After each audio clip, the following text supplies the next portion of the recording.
Got very good arms. He didn't fall? Inconceivable. You keep using the word. I don't think it means what you think it means.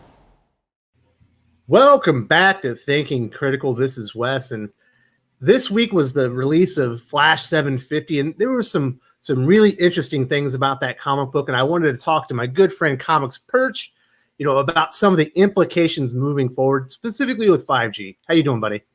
I'm doing great. Great to talk to you today, and let's get into Flash and 5G. All right, so I'm going to say something that might seem controversial. It's probably going to get me a little bit of hate on the channel, but I have to be honest. And I need you to talk me down from this.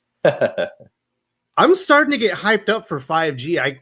This is not what anybody really was expecting. I can see why they're saying it's more like an age of apocalypse rather than, Marvel Now or DCU type of thing. And I'm actually getting really excited, especially after Flash 750. Well, Flash 750 is a great trailer for 5G and these future storylines. I think so. I'll talk you down to this way. 5G is it's going to have a number of creators. It's going to have a number of new characters and other aspects. Some of those will be great, and some of those will suck. It's undoubtedly we'll get a little bit of both. The thing that I think is that you're really hitting on that I heard a lot this week from a number of people is if 5G had been introduced to DC fans for the first time in this story, the Flash 750 Wally West Capper story, if this had been the first introduction to 5G, most people would be hyped about it because it's an excellent introduction as opposed to kind of some rumors and speculation that got people down the wrong path. So, I mean, there's a clear lesson here for DC's marketing, lead with your best foot because this was a really good foot forward. Yeah, it feels like Bleeding Cool got a piece of like one detail that they knew they could get some clicks on, do some clickbait, say, oh, look, they're replacing all their mainline heroes with, new diverse characters and they're replacing all the old ones. And, of course, everyone goes in there for that hate click and, to get worked up, how could DC do this? Well, yeah, some of the characters are going to be replaced during DC 5G with probably different versions of the characters, and some of them might be race swapped and whatever because it feels like it's going to be like a different version of the universe. But that's not what the purpose of the story is. No, not at all. And I think two things. I mean, first of all, you have to be old, but if you remember Age of Apocalypse, Blink. It's weird I say that's old, but anyway, when Blink came out, there were a number of X-Men fans that said, "Oh, look, now clearly we're introducing another young female character into the group. Why is this?" That those conversations happened back in the 90s in the 90s when this thing hit, and it was silly at the time, and it's silly now. This is a storyline. It's temporary. It's ludicrous if you think about that today. But the other thing is Bleeding Cool and Rich have noted before that there are stories about Iceman being gay and characters getting replaced. When they do articles on that, it gets so much traffic. So it's no surprise that the lead into these storylines are always looking for an angle that's going to generate them clicks. And the clicks in this case happen to be, hey, did you know they're going to replace your beloved characters, your Superman, Batman, Wonder Woman, all these with new, diverse, different types of characters that are going to make you frustrated. I mean, that's the angle they did, and people got frustrated. But you then spin back to Flash Forward. You've got what is simultaneously a wonderful epilogue to Flash Forward in this issue. Sorry for people confused. This is Flash 750, but the name of this Wally West story at the end is called Flash Forward Epilogue. So that's why I'm calling it Flash Forward. It's a wonderful cap to that story, and it's also just probably the perfect lead-in to get people pumped about 5G. Yeah, so Wally West is on the Mobius chair now. He's basically omnipotent. He's like an omnipotent god, and he's now fully aware of everything, and he sees that within the same universe and timelines, there are multiple versions of the same groups, that they're all different, and somehow they were coexisting. And that shouldn't work like that. They should be on different multiverses. And he can see that the fabric of time and reality is going to crumble in on itself and essentially destroy everything. This is the way I understood it. Yeah, that's right. Story that certainly DC has run before. It's something that if you think about their crises of different storylines coming together and colliding and all that kind of stuff. I mean, this is the multiverse and time itself is collapsing is no stranger to DC, so it's familiar territory for them. But that's what's happened. He's got some of Dr. Manhattan's powers now. He's got the Mobius chair. He's arguably the most powerful person in the universe at this point. And he's seeing, and so this story is doing some other things too. It's addressing continuity gaps that have popped up over the last several years. So it's in this weird way, and I'm just counting the pages here. It's not much. It's a relatively short story, and they're addressing some of the issues that they've had from the New 52 and the DC universe, some things that weren't cleaned up with Rebirth, some things that were kind of revealed in Doomsday Clock. And certainly, you know, even to the point of tackling some of the simultaneous stuff Bendis has been up to with Leviathan and Superman there in the last page. I mean, this one story is kind of pointing out the fact that time is all screwed up, and different moments are existing where they shouldn't, and things are risking collapse. And then we end with you know, kind of very heroic moment. Wally is giving a little smile, saying, you know, I got this. And that's a good, you get pumped up. Yeah, so I'm reading this. So we're not just going to jump to the future and all of our regular heroes who have been wiped out. Wally West is going to try and save our universe by fixing everything and all these timelines. And he's going to jump us to an alternate timeline where the heroes have been changed. And essentially, I'm imagining nothing is working correctly, and they have to undo it to get back to our regular heroes.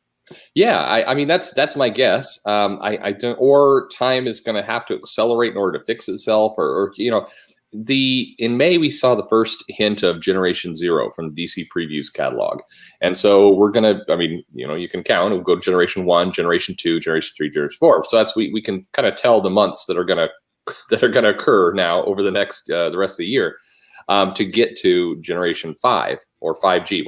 Why they didn't call it G5, I don't know. I mean, that might have been smarter, but whatever. Anyways, you want nice synergy with your corporate AT&T master, but why not call it Generation Crisis? Sure, yeah, there you go. The 5G as a name is clunky, and I think DC it's not good for searchability. No, it's not good at all. They've made such weird choices going into this. So we talked about it on the Comic Aficionados channel. Maybe this is an opportunity that DC's, you know, with all the things that have gone on, they're doing a course correct. Their convention season is halted to some extent. Maybe now they build from this and start to put a better foot forward, or a clearer foot forward. I think that at times people at DC think that the readers and the fans are kind of on the same page with them. They understand what's going on, but I think there's a big gap. And I've noticed from talking with some of the other writers and some of the other editors, they're always surprised that I or other people are not more up to speed on their plans. And what happens is they go in the room, they do their writer's summit, they have their plans, and they come out and they start executing them. But the readers aren't caught up with the story. They're not following along. And so this gap starts to widen where one side believes the other knows what's going on better. And that the responsibility is on the side of the writers and the editors. They've got to make it more clear where they're going, either through marketing or something, so people can get excited and pumped up. But this story was a really good way to do it. I mean, you see a bunch of different characters, and if you think about where Wally West was less than a year ago as a mass murderer and you know, just in his worst state with Heroes in Crisis, this is nice. It's almost perfect. I want Wally to find his way back to his family before this is all over.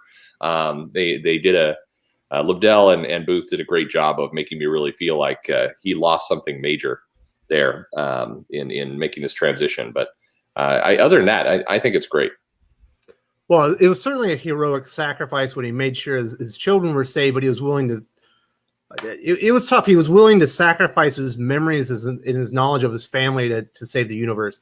Mm-hmm. So I love the ending that they ended up giving him, and I think it really righted a lot of the wrongs. I hope, please Lord, let Scott Lobdell and Brett Booth be writing and illustrating the main series. They definitely deserve a part in this, or at least the Wally West portion of 5G. Yeah, I mean, if there is a core title in 5G, if there is a one kind of event book, and then the other series are all tied in, but I don't think it's going to be that way. I think it will be more like Age of Apocalypse, where the books are all kind of individual collecting entries themselves. But if there's a main title, put Lobdell and Booth on that book. He draws the DC universe. I mean, you've seen the other flashbacks when we're seeing kind of all the other characters. He draws these characters wonderfully. I mean, his Superman looks great, his Green Lantern, all these characters. Booth brings energy to the page that looks really, really good. I mean, even it's funny, even the Legion of Superheroes version they have here, which is the new current Bendis version of it. The characters look both serious and fun, and like they're heroic in that panel, not kind of like they're on a reality TV show. I mean, it's a good. The stuff looks great, and I think having that continuity from Flash forward to this to 5G would be wonderful to see if they could just kind of pull that off. So I imagine this is going to get maybe some of the viewers off guard. I'm not down on 5G anymore. Am I going to like all the stories and all the writers? Absolutely not. But I'm certainly going to find the ones that I'm interested in. And I think this is going to be a cool thing. And I think DC really sold themselves short by not getting out in front of this, letting some details get leaked to Bleeding Cool and kind of ruining the reveal of what it was going to be. And they should be proud of what they're doing. It sounds like it's going to be cool, and I'm excited about it. Sorry, people. I'm not a naysayer anymore. It's gonna be dope. It has the potential to be very cool. I think the elements are there. At this point, I think readers should be looking at it and saying, you know what, rather than trust any more rumors on any side, including videos of yours, mine, or anybody's, at this point, your best guide should be yourself and your own eyes. So let this thing come out. Let the ads and the other reveals happen. And just be open to this is some kind of alt storyline that has some big stakes to it and could be pretty cool. Or they could botch it up. Absolutely. DC is a proven track record of snatching defeat from the jaws of victory. They could absolutely put out a bad series. But the elements that are in this story, again, very much like Age of Apocalypse, very much like the crisis coming. Things are messed up. We have to push forward in time and write it somehow. Has the potential to address things from Flashpoint and New 52 and all these other series. So there's a lot of positive that could occur here. And if they do it, I'm with you. I'm pumped. I'm excited about it. I think I'm very excited about the potential that could happen here. At the same time, they could certainly blow it. They could announce that Bendis is architecting everything, and it's a bunch of word bubbles everywhere. Absolutely, could go bad. But they now have something that could succeed in their hands. Will they do it? I can't agree more. I can't wait to see it, but it wasn't all great with Flash 750. In fact, I don't think it was good, but it wasn't a great milestone issue. And the big portion of the story is the lead into Flash Age, which is basically wrapping up all the stuff that Joshua Williamson did prior to this and kind of jumping Flash into the next story arc. And I'll be honest, when I picked up my Flash 750, I kind of had read up ahead of time, and I was ready to buy in. I was like, I'm getting back into Flash. I dropped it when I was reading, I believe it was the Force Quest when he went on his Force Quest. I was like, this is getting boring and tedious. I'm not enjoying this. I dropped Flash. I kind of regretted it because people still seem to be talking it up. I came into this was like, I'm ready to jump into Flash Age, and that story did not get me in. I was like, he did 3 different things simultaneously in it. He did a big recap issue of a bunch of stuff that I thought was boring. I didn't enjoy that. And then there's another portion where Barry Allen's wife is doing interviews, and basically we're learning how special Barry is to a bunch of people in the city, kind of similar to what Chip Zdarsky did. And I believe it was his Peter Parker Spectacular Spider-Man 310. Mm-hmm. But the difference is that comic was like his capstone. That was his very last issue of the story, and it was like a goodbye. Whereas this comic and this story is supposed to be a pushing forward, and it felt ill-timed to me. Yeah, I think I liked Flash when we had talked before, Flash 750 a bit more than you did, but still, I have to agree with you on this. It's very, it's billed as a part 1. And it feels a lot more like part 0 or a free comic book day kind of reminder of what's happened so far to kind of catch new readers up. We're about to do a big marketing push on Flash Age, so this is going to kind of catch you up on what's happened before. That's how the story reads. It's mostly flashback. If you have been reading Flash, all along, your reaction to this is probably you're able to go through it very quickly because you've read all this stuff before, or most of it before. The interviews and the notes of people, it's reminding us that the Flash is heroic. I mean, I guess that's nice. It worked better in Spider-Man because Spider-Man has had this dynamic of is he a menace, and some of the kind of that aspect to his character, the bad Parker luck and all the rest. Flash has pretty much always been heroic. There's not, it really hasn't been in question that people are glad he's around. So the fact that they spend a lot of time on that, it's like, I mean, sure, people like him. I would hope so. I mean, at this point. And then you get to Godspeed, and you get to kind of Godspeed is actually doing something villainous here. And then here's Paradox. It feels to me, and I know it's probably not a fair comparison, that we've kind of done this. Flash, your Speed Force is actually a bad thing, and you're wrecking stuff around you. We just got done with a couple storylines like that, so therefore we need to punish you, and the villain is out to, set people against each other. I mean, that's been the last couple storylines. So I mean, a lot of this reads like I've read it before, and that's not the best way to go. So. It is an odd issue. It also is one where you get a ton of flashback, and then you get the final 3 pages or so, which is suddenly we're jumping right into action. The big villain is there. Godspeed is there. Big battle is promised. So it's just kind of an uneven story. Yeah, so I had 2 issues with Paradox. One, that's actually not an issue. I think the name is cool. It fits the character in why he's there. But everything he says about the Flash and why he needs to be punished is correct. He's destroyed, time and fabric, and he's wrecked lives by being sure by misusing the Speed Force. There's no denying that. Yeah. And the other thing is I don't like the look, because he kind of looks like Darkseid, but he's wearing Black Bolt's uniform with Spawn's cape. Yeah. Now I hadn't seen it before you just said that. Now I'm like, oh my God. Yeah, it looks like a mashup of big characters. I mean, it's you've got some little lightning aspects to the costume. I suspect this character looked a lot cooler in character design drawings than, the final output here. But I mean, fortunately, it just looks kind of like another big giant character that will be forgotten at some point in the near future. It felt. When I was looking, I was like, "Whoa, cool! We took some aspects of well-known characters, and he's kind of generic now." Yeah. It is a generic. It is definitely a generic looking character, and it's a shame because in the lead up of Paradox, and you saw the guy who would become Paradox and kind of the transformation his body was becoming. It was almost like you should have stopped.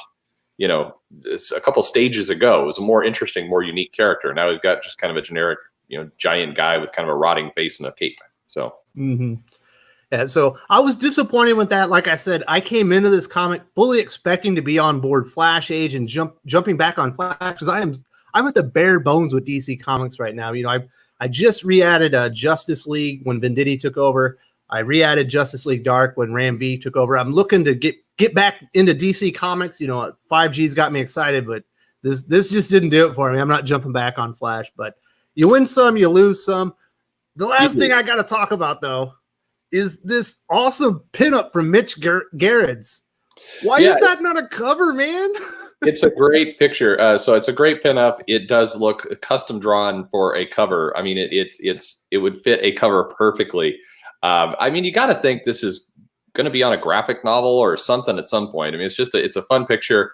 For those of you who don't, it's kind of the Flash. You barely see him. He's sprinting by, and his body's a little blurred. And you've got a kid there in a Flash shirt, and he is being kind of blown a little bit. There's paper and other things, and his face is kind of being blown to one side as the Flash goes sprinting by. And it's an incredible piece. It's fun. It's funny. It's simultaneously very heroic. You know exactly who the character is. It's Flash. It's funny in that you've got this kid's expression, everything else. I mean, it hits a lot of things all at once. It's a great piece of art. Mitch said on social media that's his son.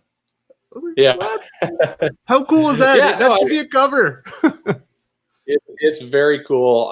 And it's the kind of thing when DC did Rebirth, that part of it was giving back to the fans kind of this both heroic and a sense of fun and things like, you know, Mitch drew his son into the picture. I mean, all those kinds of elements are a good story. That's the kind of stuff that gets fans kind of excited and makes them feel connected to books. So DC needs to push that story a lot further, I think. You didn't mention it, by the way, but I would point out the beer run story that Jeff Johns did. We don't see a lot of Jeff Johns, and it's a very good story about cold, and there's not big time consequence to it, but it also provides an interesting dynamic between the Flash and the Rogues, and just kind of all the way these characters go with each other. It's nice to see Jeff Johns. It just shows to me that even characters like this, Jeff Johns knows what he's doing. He understands this universe so incredibly well. And you really, when you see stuff like this, you really highlights what went wrong between Rebirth and now, is that Johns was not helping to architect more of this out there. So, you know, you see Captain Cold doing his thing, and it's just a good story. I'd recommend that backup story for anyone. Yeah, that's definitely the second best story. There's a funny juxtaposition where there's like this assumption that Captain Cold is out to ruin like Flash's birthday or something. I can't remember the exact thing that they think he's destroying, because, you know, the Flash is going to have a celebration, and really he just wanted to go get some beer and he got caught up in something. He was trying to do the right thing. Yeah, exactly. And I think that it defines his character. I mean, Captain Cold has never been he's been a villain, but he's not been I want to destroy things randomly villain. I mean, he's had always a purpose. And in this case, the purpose is getting some beer and trying to do the right thing by local business. And so the fact that the Flash is a detective and super clever, you hear him doing all this kind of stuff. And then he's completely missed the motivations for one of his key enemies. And that's just very, very clever in how that was done. And I got to really hand it to Jeff Johns. I think he did a great job with that. 750, in my opinion, was a mixed bag, but Flash Forward epilogue knocked it out of the park. I thought Beer Rum is a very entertaining story. Disappointed with Flash Age and some of the other stuff in there, but there's definitely some stories worth reading. I would say, if you're a Flash fan, definitely pick up 750. I'm hyped up for DC 5G. I think this is where it should have been introduced. DC kind of missed the boat on that one. Can't go back in time, but hopefully they can springboard off of this. Perch, is there anything else you wanted to add before we wrap this up? No, I'm with you. I think if you're a Flash fan, this is something for you. It is, these higher priced comic books are always tough, but of the anniversary issues, I think this one gave us a little bit more than some of the others, and can't argue with that. And I also suspect if you've been either super invested in the Flash Age probably didn't bother you too much, or if you're coming in and you needed that recap, it probably also would be something you have no issues with. So I suspect in the comments below of your video, you will get some people who really like that Flash Age Part 1 story. And I think what you're hearing from us is that it's not necessarily bad. It's a lot of kind of recap and regurgitation, like we talked about. It's not necessarily a negative. Some people will need that based on where they are with the story. So curious to see what your audience thinks. Yeah, I was just hoping to be sucked into the story and just be really caught, but I'm caught in 5G right now. That's what got me. Yeah, which is I'm sure DC likes even more. All right, later, buddy. All right. If you enjoyed this video, please give it a like. I would appreciate it very much. It helps us attract more views for the channel. Subscribe for future commentary, comic book news, and reviews. And don't forget to ring the bell for notifications. If you want to talk comics, movies, and much, much more, you can follow me on Twitter at Wes_from_TC. With that, Salamat Po, and I'm out.